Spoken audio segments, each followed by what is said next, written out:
Become a man-made lake to harness the power of this great African river. Quite a large piece of Ghana is under that lake. And everybody said, well, that's all right, because we're going to have fishing villages and there'll be a lot of fish, and people should eat fish. It's full of protein, you know, fish is very good for you. They forgot the bilharzia snail. It proliferates in water which has not been treated, and so the whole of this great lake became infested with the bilharzia snail, fatal to humans. So the lake became a disaster, but a disaster for reasons which at that time nobody foresaw. And I would have been amazed if you had told me this is a disastrous case. I would have thought, well, that's only because you're an old colonialist and you don't believe the Africans can do it. Ignorance once again. We were far too ignorant. The dam never lived up to the hopes. The American aluminium company that helped build it made sure most of its power fueled their local plant at favorable rates. Ghana ended up subsidizing the American economy.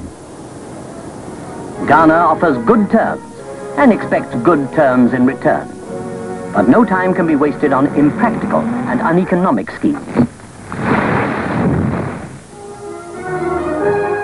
Africa offered employment to Western experts and experience to young idealists. The aim of the Peace Corps program is to have its members live with the natives of the country that extends the invitation and work with them on their own level. Improved sanitation and the raising of health standards is to be emphasized, with malaria a #1 target. Malaria remains one of Africa's biggest killers. But the Peace Corps, founded in 1963, was just one of many new organizations which aimed to help kickstart independent Africa into the modern age. Morning, applications pour in at the rate of 15,000 a week, all looking for payless jobs with a bonus possible at the end of a 2 or... I think I'd probably been reading too much Tolstoy and wanted to go and live with the poorest people, just to see what it was like, to see if I could experience that.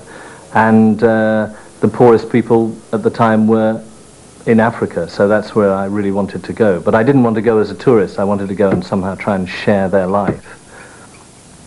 It was absolutely mind-blowing, meeting a completely different culture, and the realization that one had very, very little to offer.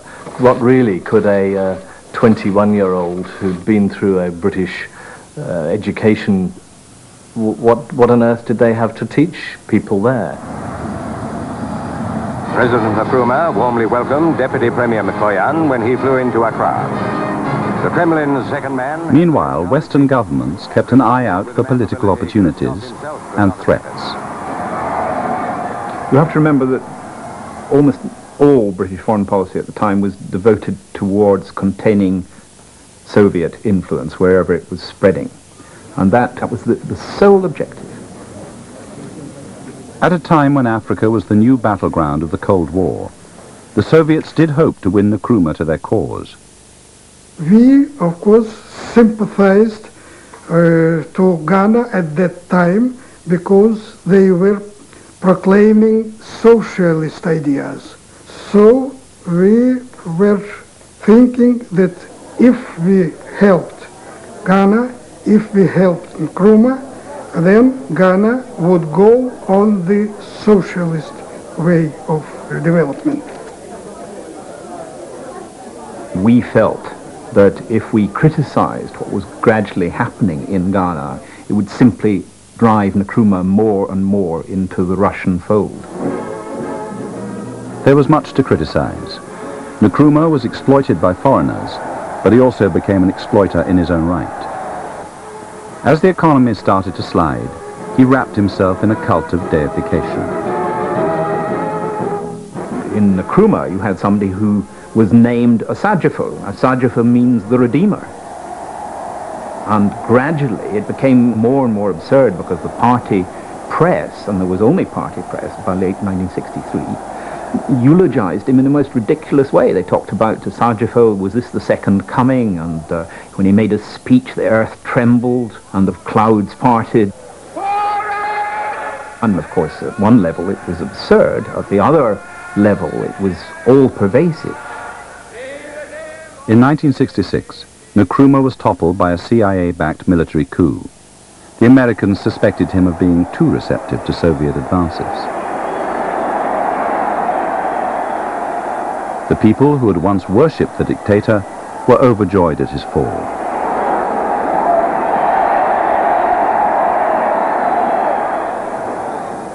But as one African hope died, another was struggling to be born. Let us take a boat too, a luxury liner to Africa's most exciting seaport, the palm-fringed harbor of Dar es Salaam, which in English means the haven of peace. From the mid-60s onwards, the attention of the development movement was attracted some 3,000 miles to the southeast, to Tanzania. Ghana's experiment had been fatally compromised, it seemed, by the interference of the superpowers and the flaws of the local leadership. The answer, incorruptible leadership and rejection of outside influence. This is Arusha, the capital of the northern province, high on the slopes of Mount Meru and away from the humid heat you get on the tropical coast. In 1967, Tanzania's president came here to Arusha, north of Dar es Salaam, and made it famous.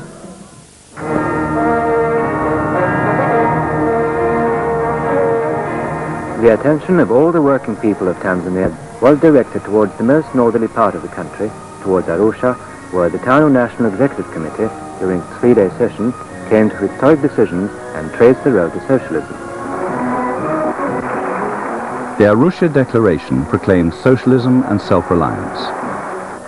Its author, President Julius Nyerere, said that socialism was the traditional African way.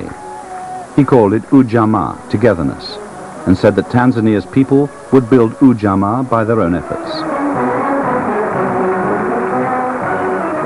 We were all very happy because after a long debate, we unanimously agreed on the Arusha Declaration. So when he announced it, it was all jubilation.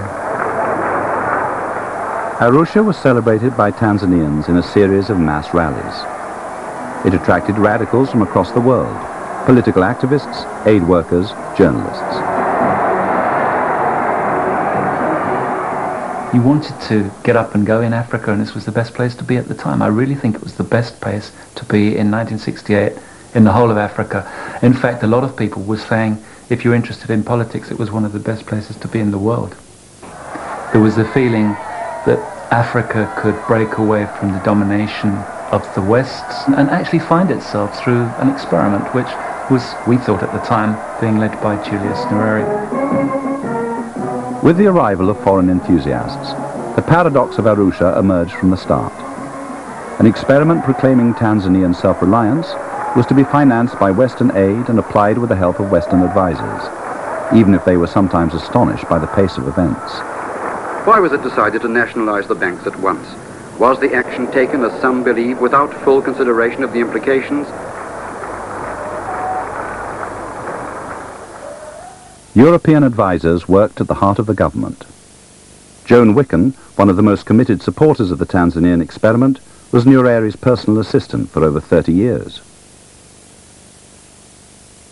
The first thing he announced was the nationalisation of the banks. I had known about that a couple of days before that. After he came back to Dar es Salaam, he had told me this. And I said, you have to make some preparation for this. No, we're going to do it now. Because his principle was, there are so many inherent blocks in the system. If you start doing this, all these objections are going to be raised. You can't cope with them. Just dive in and do it. Nationalisation soon turned from a policy into a mania.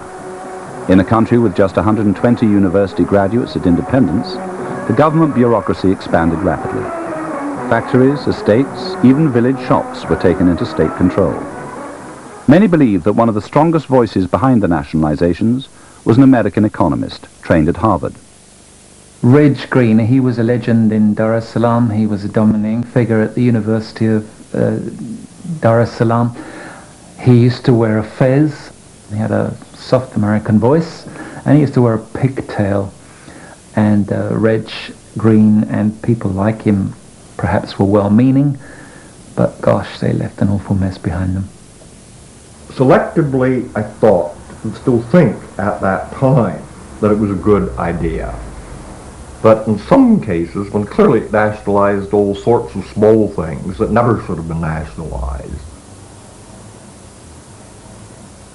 I certainly had doubts about the attempt in effect to set up chain store systems throughout Tanzania. Not as great as doubts as I should have had, perhaps.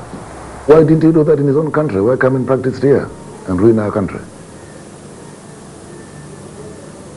I mean, if he had that intelligence, and he was really sober-minded, why did he do that in his own country? Why come into our country and make us like, you know, guinea pigs and try all his, whatever he calls his intelligence here and ruin our country? In the 40s, Ali Sykes helped found the TANU party, Nyereri's ruling party. But he left politics soon after independence to go into business, disillusioned by the country's direction under the influence of men like Green. I will stand to my position because, I mean, he made me to be poor, to be to suffer, and my family also. I would like such a person. I would blame the people who listen to the advice, and I wouldn't blame Reg Green. He's a technical man. You want technical information, he'll give it to you. How you use it, that's your business. And therefore, I don't want to blame Reg for that. I certainly was too optimistic. I still would not say that the strategy was inherently unviable. That, in the sense of Robert Browning, is that a man's reach must exceed his grasp, or what's the heaven for? One always tended, probably, to go a little too far in grasping beyond reach in Tanzania. There are new industries, new and bigger exports. But it is only a promise for the future, a promise of a new industrial revolution, when Tanzania will begin proudly to take her place with the great producing nations of the world. In Tanzania, unlike Ghana, the industrial miracle was to be achieved without relinquishing local control. But Tanzania still bankrupted itself, importing machinery it couldn't afford and using it in factories that couldn't compete.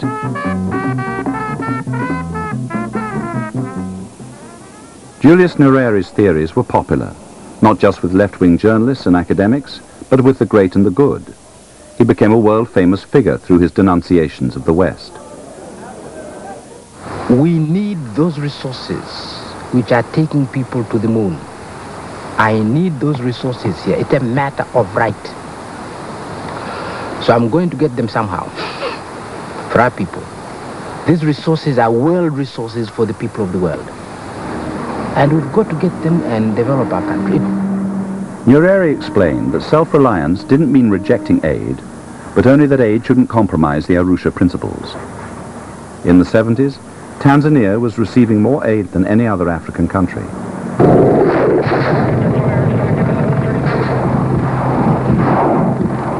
One of Tanzania's most enthusiastic supporters came fresh from organizing a war in the Third World.